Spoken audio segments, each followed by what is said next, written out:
Bien, bonsoir, j'espère que vous allez bien. On va faire ici un exercice de chimie.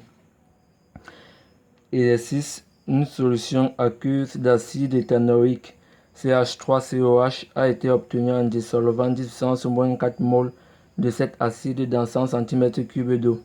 Petit 1 a déterminé la concentration molaire de cet acide. Petit B écrit l'équation chimique de la réaction de dissolution.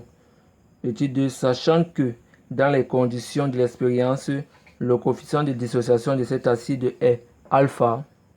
Petit a définit alpha. Petit b pour alpha égale à 0,12. Calculer le pH de la solution obtenue. Solution. On sait que la concentration égale à la quantité de matière sur le volume. La concentration égale à la quantité de matière divisée par le volume. Or, la quantité de matière égale à quoi? 10 puissance moins 4. Dans le volume égale à 100 cm3. Lorsqu'on convertit à litre, ça donne 0,1 litre. Donc la concentration égale à 10 puissance moins 3 mol par litre. Un petit rappel. Il faut savoir que C0 égale la quantité de matière divisée par le volume. Or la quantité de matière égale la masse sur la masse molaire en mol. Ça c'est juste un rappel. Si on avait donné la masse et la masse molaire moléculaire. Petit b, équation chimique. On a l'acide éthanoïque plus l'eau. Puisqu'on a dit qu'une solution aqueuse d'acide éthanoïque, c'est qu'on a pris l'acide éthanoïque, on a ajouté l'eau dedans. Ça va donner quoi? Ça va donner les ions éthanoïques plus l'ion hydronium. Ici, on a une réaction réversible. Une réaction qui est limitée, n'est pas totale. Ça veut dire que quoi? Ça veut dire que ici, le réactif n'est pas limitant. Très bien. Ici, quand on dit réversible, ça veut dire que c'est qu'en un temps, on peut avoir les ions.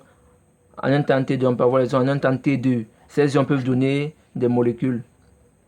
Bon, voici l'instant T1. Voici l'instant T2. Petit a, le coefficient de dissociation. Bien, le coefficient de dissociation, c'est le rapport de la quantité de l'espèce chimique dissociée à la quantité initiale de cette espèce. Petit b, calculons le pH de la solution obtenue. Pour alpha égale à 0,12. On sait que le pH c'est moins log de H3 plus. Et on sait que le coefficient de dissociation, c'est quoi? C'est la concentration de l'ion éthanoïque sur la concentration initiale. C'est-à-dire que la concentration de l'ion éthanoïque c'est alpha C0. On passe par l'électroneutralité. La concentration de H3 plus c'est quoi? C'est la concentration de l'ion éthanoïque plus la concentration de l'ion hydronium. Un petit rappel de H2O va donner H3. O plus le OH-. Ok, bien. Lorsque nous sommes en solution acide, ça veut dire que la concentration de H3 plus est très supérieure devant la concentration de OH-. Donc, en d'autres termes, la concentration de H3 plus, c'est la concentration de CH, la concentration de l'ion éthanoïque qui égale à alpha C0. Donc, pH qui égale à moins log de concentration H3 plus égale à quoi? Moins log de alpha C0.